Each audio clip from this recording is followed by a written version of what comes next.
Welcome to your Doom Report for January 7th, 2026. It's Wednesday. So, the U.S. military seized a Venezuelan linked Russian flagged oil tanker. I'm sure that's going to go over well. The U.S. Energy Secretary has said the U.S. will control Venezuela's oil sales indefinitely. Kennedy is set to release new nutrition guidelines. UN experts condemn U.S. aggression against Venezuela. Brown University gunman recorded video saying attack was planned for months.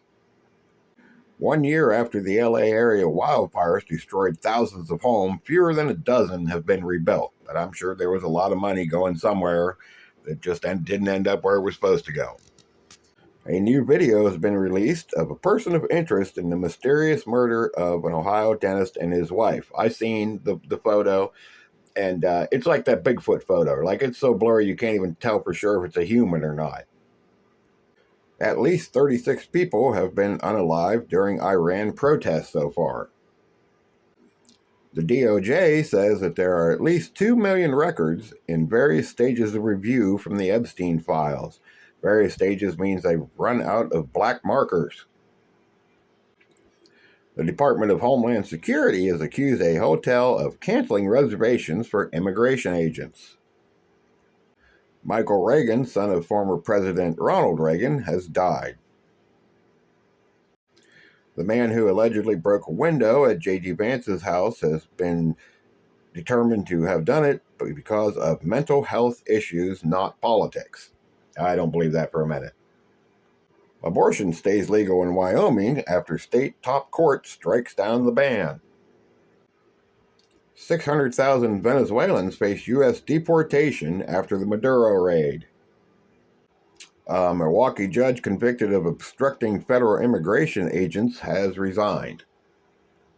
A dead whale found on the bow of a ship in New Jersey has sparked an investigation. An ex-Arizona lawmaker who questions the election integrity is to be sentenced for using forged signatures. That's kind of ironic, isn't it? A Washington state report on the CO2 level shows that 80% of Washington's climate benefits are probably fake. Marco Rubio tells lawmakers that Trump wants to buy Greenland. Okay, that makes sense. Everybody keeps saying, oh, we're going to invade Greenland. We're not going to invade Greenland. We're going to, buy Greenland or work out some kind of deal. There's not going to be any military action in Greenland. Yemen's separatist leader is accused of treason as Saudis continue to strike forces. European nations commits to troops in Ukraine as part of a milestone peace talks in Paris. Yeah, they're talking about putting UK and French troops inside of Ukraine to help keep the peace. So that's going to take one little wrong step and it's all going to blow up. China bans dual-use goods exports for Japan military over Taiwan remarks. Seoul calls for a freeze on North Korea's nuclear program and Chinese mediation. That just doesn't make any sense to me at all. Fire safety inspections lapsed for years at Swiss bar where 40 died in the New Year's Eve blaze. Trump presses the new Venezuelan leader to dismiss agents from China, Russia, Iran, and Cuba. Trump's plan to own the Western Hemisphere and Greenland is not what Americans want, according to a CNN report. Of course, who trusts CNN? Officials have confirmed an ICE-involved shooting in South Minneapolis. Okay, now just some comments and speculation. And listen, there's probably going to be more military action. Whether it's going to be in Venezuela or Iran or Cuba or Colombia, well, I don't know. I think we're going to give the protesters in Iran a little bit of time to see if they can, take over, basically, and overthrow the government. If that happens, there probably won't be any military action in Iran. If another week or so go by and that doesn't happen, there's a possibility that we may intervene. I don't think there's going to be boots on the ground. It'll probably just be an air show. But so, yeah. Now come on to some things we saw in the Consumer Electronics Show. That new humanoid robot that's run by AI is disgusting. I mean, that thing can pretty much do anything.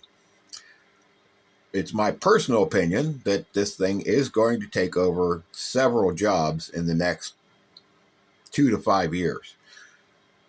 By several, I mean a huge amount of the jobs. Because that's what the big companies want. They see you as a problem. You're the issue. Me and you and the people working are the issue because, they have to pay us. They have to give us health insurance. We take days off. We can't work 24/7, 365. We like having holidays off. And that's anti-productive to their goal of basically having every penny in the world. So this is a solution. And it's going to happen. I don't know how long it's going to take, but there's going to be an issue with jobs soon. Oh, a little flight radar goodies. We had an E-4B night watch fly from D.C. to Offutt Air Force Base. Now, there was actually a second one sitting on the runway in Offutt.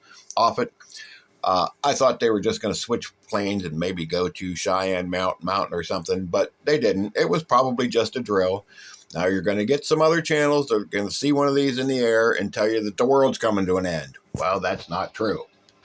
These guys have to train. They have to get their flight hour requirements in. These planes are in the air, quite often. So it's nothing. It's probably just a drill, or they were getting some flight hours in, or who knows what was going on. But it's not the end of the world.